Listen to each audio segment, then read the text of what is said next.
கன்னி ராசி நேயர்களே, இந்த வீடியோ உங்களுக்கே தற்செயலா வந்ததுன்னு நினைக்காதீங்க. இப்போ நீங்க இதை பார்த்துட்டு இருக்கீங்கன்னா அதுக்கு பின்னாடி ஒரு காரணம் இருக்கு. சமீப காலமா மனசுல ஏதோ ஒரு குழப்பம், எப்போ என் வாழ்க்கை சரியான பாதைக்கு போகும்னு ஒரு கேள்வி. அந்த பதிலை தேடிதான் இப்போ நீங்க இங்க வந்திருக்கீங்க. நம்ம எல்லாரும் ஒரே மாதிரி இல்லைங்க. ஒவ்வொருத்தருக்கும் ஒரு தனி பாதை இருக்கு. சில நேரம் அது நம்ம கைக்கு எட்டாத மாதிரி தோணும், சில நேரம் வாழ்க்கை நம்மளை சோதிக்குங்க. ஆனா அந்த நேரத்துல நம்மளை காப்பாத்தி வழி நடத்துற ஒரு சக்தி இருக்குது. அதுதான் நம்மளுடைய குலதெய்வம்.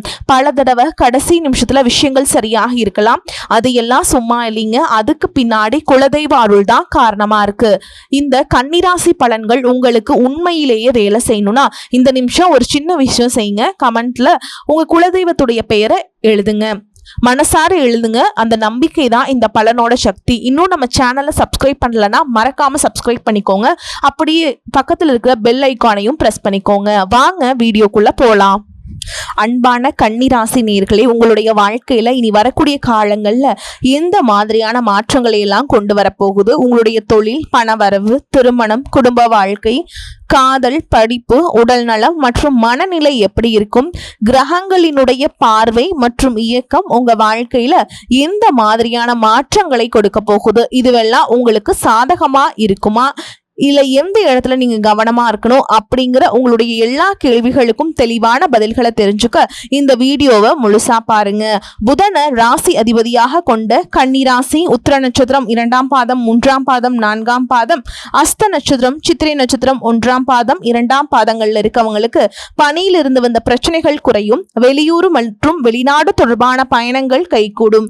வேலை செய்யக்கூடிய இடத்துல உங்களுக்கு நிம்மதி இருக்கும். செல்வ சேர்க்கை தொடர்பான முயற்சிகள் உங்களுக்கு நல்ல வெற்றியை கொடுக்கும். எதிர்பாராத சில வரவுகள் மூலமாக சேமிப்புகள் அதிகரிக்கும். முதலீடு தொடர்பான விஷயங்கள்ல ஆலோசனை பெற்று முடிவெடுப்பது நல்லது. நீண்ட நாட்களாக மனசில் இருந்த குழப்பங்களுக்கு தெளிவான பதில்கள் கிடைக்கும். கடன் சார்ந்த பிரச்சனைகளை எல்லாமே கொஞ்சம் கொஞ்சமா முடிச்சு வைக்க போறீங்க.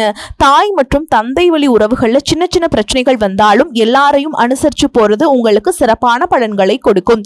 இதுவரைக்கும் உங்க லட்சியத்துக்காகவும் குடும்பத்துக்காகவும் கஷ்டப்பட்டு உழைச்ச உங்களுடைய உடல் நலனை நீங்க கவனிக்காம விட்டுட்டு இருந்திருப்பீங்க. இப்ப வரைக்கும் சிலருக்கு அது வெளியில தெரியாம இருந்தாலும் சின்ன சின்ன பிரச்சனைகள் மூலமாக உங்களுக்கு தொந்தரவு கொடுத்துட்டு வந்திருக்கும். அந்த உடல் சார்ந்த பிரச்சனைகள் முழுவதும் குணமாகணும் அப்படின்னா அதற்கு தகுந்த சிகிச்சை முறைகளை எடுத்துக்கிறது மட்டும் இல்லாம உங்களுடைய உடல் நலனையும் நீங்க பாதுகாக்கணும். உங்ககிட்ட நிறைய ஆற்றல் இருக்கு, திட்டங்கள் இருக்கு, கடின உழைப்பு எல்லாமே இருக்கு. ஆனா உடல் ஆரோக்கியம் இல்லாம போச்சு அப்படின்னா உங்களால எதையுமே சாதிக்க முடியாது. இதற்கு பிறகாவது உங்களுடைய உடல் ஆரோக்கியத்துல நீங்க கூடுதலான கவனம் செலுத்துனீங்க அப்படின்னா நீங்க செய்யக்கூடிய எல்லா காரியத்திலையுமே உங்களுக்கு வெற்றி கிடைக்குங்க. எதிரிகளை எல்லாம் ஜெயிச்சு வருவீங்க. சிலர் பார்த்தீங்கன்னா நல்ல வேலை கிடைக்காம வீட்லயும் சரி சமுதாயத்திலையும் சரி நிறைய பேருடைய கிண்டலுக்கும் கேலிக்கும் ஆளாகி இருப்பீங்க. இன்னும் சிலர் குடும்ப கஷ்டத்துக்காக பிடிக்காத ஒரு வேலைக்கு போயிட்டு இருந்திருப்பீங்க. இதற்கு பிறகு உங்களுடைய தன்னம்பிக்கை அதிகரிக்கும். புதிய புதிய தொழில்நுட்பங்களை கத்துக்கிட்டு நல்லதொரு வேலையில சேர போறீங்க. அரசியல்வாதிகளை பொறுத்த வரைக்கும் புதிய பொறுப்புகள், புதிய பதவிகள் எல்லாமே தானாக கிடைக்க போகுது. நம்மளுடைய குடும்ப உறவுகள், நம்மளுடைய நண்பர்கள் அப்படின்னு சொல்லிட்டு சிலருக்கு பெரிய ஒரு தொகையை கடனா கொடுத்துட்டு அதை திரும்ப வாங்க முடியாம கேட்க முடியாம ஒரு விதமான மன அழுத்தத்துக்குள்ள இருந்திருப்பீங்க. அதனாலே உங்களுடைய உறவு கெட்டு போயிருந்திருக்கும். அந்த பணம் உங்களுக்கு திரும்ப கிடைக்காது அப்படின்னு நீங்க முடிவே செஞ்சிருப்பீங்க. உங்ககிட்ட பணம் வாங்கினவங்க அவங்களுடைய தவறை புரிஞ்சுக்கிட்டு மனசாட்சியோடு உங்களுக்கு அந்த பணத்தை திருப்பி கொடுக்க போறாங்க. குடும்பத்தில் இருக்கக்கூடிய நெருக்கடிகள் விலகும். செல்வாக்கு அந்தஸ்து உயரும். கடவுள் நம்பிக்கை அதிகமாகும். பெரியவர்களுடைய உதவிகள் உங்களுக்கு கிடைக்குங்க. உறவுகளில் இருந்த சண்டை சச்சரவுகள் முழுவதுமாகவே விலகும். புதிய நண்பர்களும் உங்களுக்கு உதவி செய்வாங்க. தொழிலில் ஏற்பட்ட நெருக்கடிகள் நீங்கும். பொருளாதார ரீதியாக நலிவடைந்த நிறுவனங்கள் முன்னேறவும் போகுதுங்க. மேலும் மேலும் எதிர்பார்த்த லாபமானது உங்களுக்கு வியாபாரத்துல கிடைக்க போகுது. புதிதாக தொழில் தொடங்கணும் அப்படின்னு நினைக்கிறவங்க இந்த காலகட்டத்தில் நீங்க தொழில் தொடங்கலாம். இதுவரைக்கும் உங்க குடும்ப உறவுகளுக்கு நீங்க பெருசா முக்கியத்துவம் கொடுத்துட்டு இருக்க மாட்டீங்க. எத்தனையோ கஷ்டமான சூழல்கள்ல உங்களோட எல்லாவற்றையும் சகித்து கொண்டிருந்த குடும்ப உறவு இந்த சகிப்புத்தன்மை இழந்து கடமைக்கு ஏதோ ஒரு வாழ்க்கையை வாழ்ந்துட்டு இருக்க மாதிரியான சூழல்ல இருந்திருப்பாங்க. என்னதான் நீங்க குடும்ப உறவுகளை பத்திரமா பாத்துக்கிற, எல்லாத்தையும் பூர்த்தி செஞ்சு கொடுக்க கொடுக்குறேன் அப்படின்னு சொன்னாலும் குடும்ப உறவுகள் கிட்ட நீங்க மனம் விட்டு பேசணும். நீங்க 20 வயசுல இருந்தாலும் சரிங்க, 70 வயசுல இருந்தாலும் சரி, குடும்பத்துல இருக்கவங்களுடைய மனநிலை நீங்க எல்லா கட்டத்திலையுமே புரிஞ்சுக்கணும். அவங்களுடைய வார்த்தைகளுக்கும் மதிப்பு கொடுத்து சில விஷயங்களை திருத்திக்கிட்டும் சில விஷயங்களை மாத்திக்கிட்டும் நீங்க இருந்தீங்க அப்படின்னா உறவுகள் உங்களை தலையில தூக்கி வச்சு கொண்டாடுவாங்க. உங்களை பொறுத்த வரைக்கும் குடும்பத்துல நிம்மதி முழுசா கிடைக்கணும் அப்படின்னா சில இடங்கள்ல விட்டு கொடுத்து போறதுதான் நல்லது அப்படிங்கறத நீங்க ஞாபகம் வச்சுக்கோங்க. இதையெல்லாம் சரியா செய்யாத காரணத்தினாலதான் நிறைய பேருடைய குடும்பத்துல கணவன் மனைவியா இருப்பாங்க, வெளியே போவாங்க வருவாங்க, ஆனா உண்மையான அந்யோன்யம் இருக்காது. சரியா பேசிக்க கூட மாட்டாங்க. சமுதாயத்துக்காக போலியான ஒரு வாழ்க்கைய வாழ்ந்துட்டு இருக்க மாதிரி இருக்கும். இதற்கு பிறகு உங்க வாழ்க்கையிலும் இதுவெல்லாம் நடக்க கூடாது அப்படின்னா மனம் விட்டு பேசி உங்க கூட அதிகமான நேரத்தை செலவிடணும். உங்க மேல உங்களுக்கு நம்பிக்கை வர மாதிரி நடந்துக்கணும். பண வசதி வாய்ப்புகள் எல்லாருக்கும் தேவை அப்படின்னாலும் அதை வச்சு நிம்மதியான அழகான ஒரு வாழ்க்கைய வாழ முடியாதுங்க. கோடீஸ்வரனா இருக்கவங்க கூட கஷ்டப்படுறதையும் ஏழைகளா இருக்கவங்க கூட சந்தோஷமா இருக்கிறதையும் நம்மளால பார்க்க முடியுது. சின்ன சின்ன விஷயங்கள் கூட சரியா பேசி முடிக்காத காரணத்தினாலதான் பெரிய பெரிய பிரிதல்கள் எல்லாமே வருது. இன்னும் சிலருக்கு பாத்தீங்கன்னா விவாகரத்து வரைக்கும் கூட போயிருது. இந்த மாதிரியான விஷயங்கள் எல்லாமே உங்க வாழ்க்கையில் நடக்கிறதுக்கு நீங்க மட்டுமே முழுமையான காரணம் இல்லைங்க. உங்களை மட்டுமே குற்றம் சொல்லிட முடியாது. சில கிரகங்களுடைய பார்வை, தசா புத்தியினுடைய பலன்கள் காரணமாகவும் இதுவெல்லாம் நடக்கும். சில ஜோதிட சூட்சமங்களை எல்லாம் நீங்க புரிஞ்சுக்கிட்டு சரியான விஷயங்களை மட்டும் செஞ்சீங்க அப்படின்னா உங்களுடைய வாழ்க்கையிலும் நல்லது நடக்கும். நீங்க விவாகரத்தை வாங்கி இருந்தா கூட 2 பேருடைய உள்ளத்திலையும் தூய்மையான புரிதல் வர வரைக்கும் உண்மையா நடந்துக்கோங்க. உங்க வாழ்க்கையில் நடந்த சம்பவங்கள் எந்த மாதிரி சிச்சுவேஷன் நடந்துச்சு அப்படின்னு மற்றவங்க சூழல்ல இருந்து உணர்வு பூர்வமாக நினைச்சு பாருங்க. நிச்சயமா உங்க மனசுக்குள்ள மிகப்பெரிய மாற்றம் வருங்க. இந்த மாற்றத்தின் காரணமா குடும்ப உறவுகள் மீண்டும் சேருவாங்க. இதுவெல்லாம் உடனே நடக்கல அப்படின்னாலும் சில மாதங்கள் ஒன்றாக சேர்வதற்கான வாய்ப்புகள் இருக்கு. இந்த வாய்ப்புகள் சரியாக அமையும் பொழுது நீங்க அதை பயன்படுத்திக்கிட்டீங்கன்னா உங்களுடைய வாழ்க்கை உங்களுக்கு பிடிச்ச மாதிரியே மாறும். உங்களுடைய முன்னேற்றத்தை தடுக்கிறதுக்கும் உங்களை அவமானப்படுத்துறதுக்கும் இங்க நிறைய பேர் கூடவே இருந்துட்டு முயற்சி பண்ணிட்டு தான் இருக்காங்க. ஆனாலும் அவங்களுடைய சதிகளையும் சூழ்ச்சிகளையெல்லாம் தாண்டி இப்ப வரைக்கும் நீங்க ஓரளவுக்கு நீங்க நல்லா இருக்கீங்க அப்படின்னா உங்ககிட்ட இருக்கக்கூடிய நல்ல எண்ணங்களும் கடவுள் பக்தியும் இதுவரைக்கும் நீங்க செஞ்ச தர்ம காரியங்களும் தான் உங்களை காப்பாத்திக்கிட்டு இருக்கு. இதுக்கு முன்னாடி நல்ல நண்பர்களா இருந்திருப்பாங்க, நல்ல உறவுகளா இருந்திருப்பாங்க. அவங்களே தன்னுடைய சுயநலத்துக்காக துரோகங்களை எல்லாம் செஞ்சு உங்களுடைய வாழ்க்கையை கெடுக்கணும் அப்படின்னு நினைக்கும் பொழுது இந்த உலகத்துல யாரு நல்லவங்க யாரு கெட்டவங்க யாரை நம்புறது அப்படிங்கிறதே தெரியாம தான் நீங்க புலம்பிட்டு இருக்கீங்க. ஒரு வகையில இந்த மாதிரி விஷயங்கள் உங்களுக்கு கஷ்டத்தை கொடுத்தாலும் இப்பவாவது இவங்க நம்ம மேல எவ்வளவு பொறாமையோடவும் வன்மத்தோடவும் இருக்கிறாங்க அப்படிங்கறத ஓரளவுக்கு நீங்க புரிஞ்சிருப்பீங்க. இது எல்லாமே தெரிஞ்சுமே கூட நீங்க என்னமோ பண்ணுங்க, எத்தனையோ நல்லது செஞ்ச எனக்கு மனசாட்சிக்கு விரோதமா தப்பு செய்றீங்க அப்படின்னா அந்த கடவுள் உங்களுக்கு நிச்சயமா மிகப்பெரிய தண்டனையை கொடுப்பாரு அப்படின்னு தான் கடவுள் கிட்ட உங்களுடைய வேண்டுதல்களை எல்லாம் வச்சுக்கிட்டு கடந்து போயிட்டு இருப்பீங்க. இப்ப இருக்கக்கூடிய சூழல்ல தான் உண்டு தான் வேலை உண்டு அப்படின்னு தான் இருக்கீங்க. இருந்தாலும் உங்களுடைய கஷ்டத்தையும் கண்ணீரையும் மற்றவங்களுக்கு தெரியாத மாதிரி தான் பார்த்துட்டு இருக்கீங்க. உங்களுடைய வாழ்க்கை உங்களை எப்படி புரட்டி போட்டாலும் முடக்கி வச்சாலும் நீங்க எப்பவும் போல சாதாரணமா இருக்கிறதுனால உங்களை சுத்தி இருக்கவங்க எல்லாருமே உங்களுக்கு என்னப்பா ஜாலியான வாழ்க்கை வாழ்றாங்க, இவங்க கிட்ட என்ன குறை அப்படின்னு சொல்லுவாங்க. ஆனா மனசுல நிம்மதி இல்லாம சரியா சாப்பிட முடியாம அவ்வளவு ஏங்க நிம்மதியா தூங்க முடியாம கூட நீங்க எவ்வளவு கஷ்டப்படுறீங்க அப்படிங்கிறது உங்களுக்கும் அந்த கடவுளுக்கு மட்டுமே தெரிந்த உண்மைங்க. இந்த மாதிரி உங்க வாழ்க்கையில திடீர்னு ஒரு பிரச்சனை, உடம்பு சரியில்லை, ஹாஸ்பிட்டல்ல பெருசா செலவு வந்துருச்சு, குடும்பத்துல அவசர தேவைக்கு பணம் பத்தல, பிசினஸ் லாஸ் முடங்கிருச்சு அப்படின்னா கூட உங்களுக்கு உதவி செய்யறதுக்கும் ஆறுதலா 4 வார்த்தை பேசுறதுக்கும் அவ்வளவு எங்க திரும்பி பார்க்க கூட உண்மையான ஆள் கிடையாதுங்க. ஆனா நீங்களாவே ஏதோ தட்டு தடுமாறி எந்திரிச்சு நிக்கிறப்போ உங்களை குறை சொல்றதுக்கே நிறைய பேர் தேடி வருவாங்க. உங்க சொந்தக்காரங்க தெரிஞ்சவங்க அப்படின்னு எல்லாரும் தேவைக்கு மட்டும்தான் உங்களை பயன்படுத்திக்கிறாங்க. இதையெல்லாம் தெரிஞ்சதுக்கு அப்புறமும் மறுபடியும் அவங்களுக்கு எல்லாம் உதவி செஞ்சு ஏமாறக்கூடியவங்க தான் நீங்க. இந்த வாழ்க்கையில எப்படியாவது முன்னேறணும் அப்படிங்கிறதுக்காக தினம் தினம் கஷ்டப்பட்டு உழைக்கிறீங்க. இது நாள் வரைக்கும் என்னுடைய மனசாட்சிக்கு தெரிஞ்சு நான் யாருக்குமே எந்த கெடுதலையும் கஷ்டத்தையும் துன்பத்தையும் கொடுத்ததில்லை. எனக்கு மட்டும் ஏன் இந்த மாதிரி வாழ்க்கையில இப்படி நடக்குது அப்படின்னு ஆதங்கப்படுறது உண்மைதாங்க. என்ன இருந்தாலும் உங்களுக்கு இவ்வளவு கஷ்டங்கள் ஆகாது. இந்த மாதிரி பிரச்சனைகள் உங்க வாழ்க்கையில வரும், கொஞ்ச நாளுக்கு அப்புறம் அது போயிடும். நிறைய நேரங்களை பார்த்தீங்கன்னா உங்களால எந்த பிரச்சனைகளும் வராது, ஆனா உங்களை சுத்தி இருக்கவங்க மூலமா தான் உங்களுக்கு நிறைய பிரச்சனைகள் வருது அப்படிங்கறத இப்பவாவது கொஞ்சம் புரிஞ்சுக்கோங்க. இவ்வளவு நடந்ததுக்கு அப்புறம் இனி என் வாழ்க்கை மாறுமா அப்படின்னு நீங்க கேட்கிற கேள்விக்கெல்லாம் பதிலாதாங்க இனி வரக்கூடிய கிரக நிலைகள் மற்றும் அது இயக்கத்தின் காரணமா அவங்களுக்கு நல்ல பலன்கள் எல்லாமே கிடைக்க போகுதுங்க. நான் இது நாள் வரைக்கும் நடந்த கெட்ட விஷயத்த எல்லாமே விட்டுருங்க. இனி வரக்கூடிய நாட்கள் உங்களுக்கு எந்த மாதிரி நன்மைகள் கிடைக்க போகுது அப்படிங்கிறத பற்றி தான் இந்த வீடியோ பதிவில் பார்க்க போகிறோம். முதலாவதா மீனராசியில் இருக்கக்கூடிய சனி பகவான் உங்களுக்கு ஆரம்பத்தில் சில தடைகளை கொடுத்திருந்தாலும் இந்த வருடத்தின் இறுதிக்குள்ள உங்களுக்கு நல்ல பலன்களை எல்லாம் கொடுக்க போறார். தடைகளை எல்லாம் விளக்க போறார். இதன் மூலமா பொருளாதார ரீதியாக உங்களுக்கு நல்ல முன்னேற்றம் அப்படிங்கிறது விரைவிலேயே ஏற்பட போகுதுங்க. அடுத்துதான் பார்த்தீங்கன்னா சுக்கிர பயிற்சி. புதிதாக வீடு வாகனங்கள் எல்லாமே வாங்குவீங்க.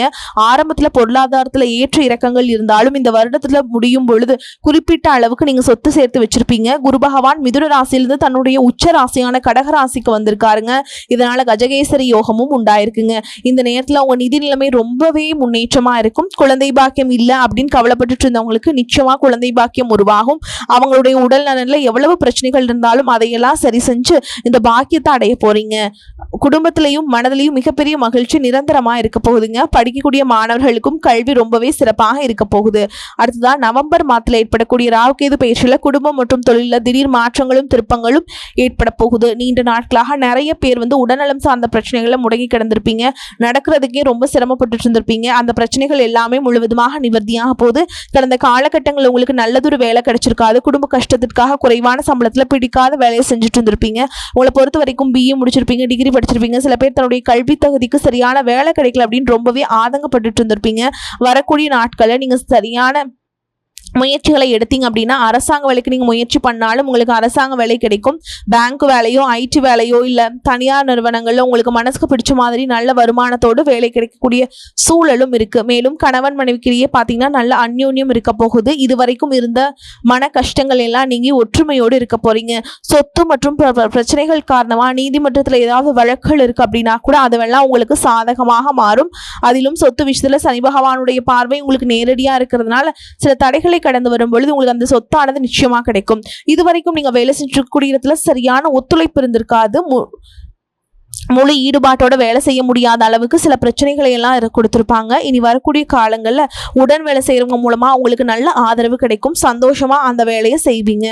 வேலையில உங்களுக்கு பண பலன்கள் ஏதாவது வராமல் இருந்துச்சுன்னா அந்த பண பலன்கள் எல்லாமே உங்களுக்கு வெகு சீக்கிரத்துல கிடைக்கும். அரசு வேலை இருக்கக்கூடியவங்க சட்டத்திற்கு புறமா எந்த காரியத்திலும் ஈடுபடாமல் நேர்மையாக நடந்து கொள்வது நல்லதுங்க. பொது வாழ்க்கையில் இருக்கவங்களுக்கு நீங்க எதிர்பார்த்ததை விட மிகப்பெரிய நிலையை அடைய போறீங்க. தொழில் இருந்த தடைகள் எல்லாமே விலகிறது மட்டும் இல்லாம புதிதாக கிளைகளையும் தொடங்குவீங்க. உங்களுடைய உற்பத்தி அதிகரிக்கும். தொழிலை விரிவு செய்வீங்க. வரக்கூடிய நாட்களில் உங்களுக்கு விற்பனையும் அதிகமாகும். ஏற்றுமதி இறக்குமதியிலெல்லாம் உங்களுக்கு நல்ல லாபம் கிடைக்கும்.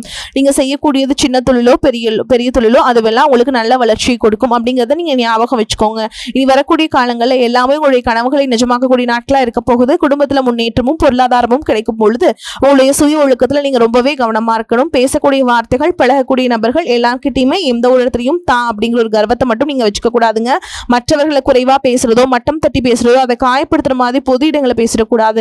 நீங்களும் சரி உங்களை சுற்றி இருக்கவங்களும் சரி எப்பவுமே பாசிட்டிவான எண்ணங்கள் இருக்கணும். அப்படின்னா எதிர்காலத்திற்கான நல்ல திட்டமிடுதல் எப்பவுமே அவசியம். அதனால் நீங்க எந்த ஒரு விஷயத்தை செய்யும் பொழுதும் எதிர்காலத்தில் இது எனக்கு எந்த மாதிரியான பலன்களை கொடுக்கும் அப்படிங்கிறத மனசுல வச்சுக்கிறதும் அவசியம். இதை நீங்க சரியா செஞ்சுட்டு வந்தீங்கன்னா பெரியவங்களுடைய உதவி உங்களுக்கு கிடைக்குங்க. உறவுகள் இருந்த சண்டை சச்சரவுகள் முழுவதுமாகவே விலகும். புதிய நண்பர்களும் உங்களுக்கு உதவி செய்வாங்க. தொழிலில் ஏற்பட்ட நெருக்கடிகள் நீங்கும். பொருளாதார ரீதியாக நலிவடைந்த நிறுவனங்கள் மீண்டும் முன்னேற போகுது.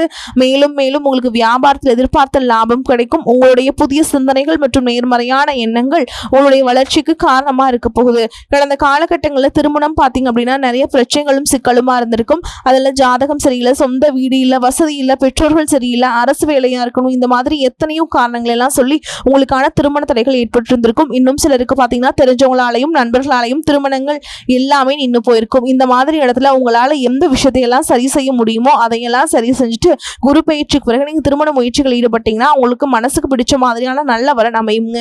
குடும்ப வாழ்க்கை சிறப்பாக இருக்கும். உங்களுடைய வாழ்க்கை துணை அழகாக இருப்பாங்க. கை நிறைய சம்பாதிக்கக்கூடியவங்களாகவும் இருப்பாங்க. அதே நேரத்தில் வாழ்க்கை துணை இழந்துட்டு இரண்டாவது திருமணத்தை பற்றி யோசிக்கக்கூடிய ஆண்கள் மற்றும் பெண்களுக்கு தன்னுடைய வாழ்க்கை துணையினால அவங்களுடைய பழக்க வழக்கம் 2 பேருக்கும் கருத்தொற்றுமை இருக்கா, மனப்பொருத்தம் இருக்கா மற்றும் தேவைப்பட்ட அவங்களுடைய ஜாதகத்தை கூட ஒரு முறை நீங்க சரி பார்த்துட்டு 2வது திருமணத்தை முயற்சி செஞ்சீங்கன்னா நல்ல வாழ்க்கை துணை அமையும். நல்லதொரு வாழ்க்கையை நீங்க வாழ்ந்து காட்டுவீங்க. எந்த ஒரு எதிர்பார்ப்புகளும் இல்லாம எப்பவும் போல உங்க கடமையை செஞ்சுட்டு வாங்க. உங்க வாழ்க்கையை நீங்க வாழ்ந்துட்டு வாங்க. உங்களோட குலதெய்வமும் கிரக நிலைகளும் உங்களுக்கு துணையாக இருக்கு. இப்ப நீங்க எடுத்து வைக்கக்கூடிய ஒவ்வொரு அடியும் எதிர்காலத்துல உங்களை வாழ்க்கையின் உச்சத்துல கொண்டு போய் வைக்கும் அப்படிங்கிறத மட்டும் நீங்க எப்பவுமே வச்சுக்கணுங்க. உங்களை சுத்தி நல்ல விஷயங்கள் கெட்ட விஷயங்கள் இந்த மாதிரி எல்லாமே சுத்தி சுத்தி நடந்து வந்தாலும் நல்ல விஷயங்களை மட்டுமே எடுத்துக்கிட்டு நீங்க முன்னேற்ற பாதையில போயிட்டே இருங்க. உங்களுடைய நல்ல எண்ணங்களுக்கு உங்களுக்கு நல்லதே நடக்குங்க.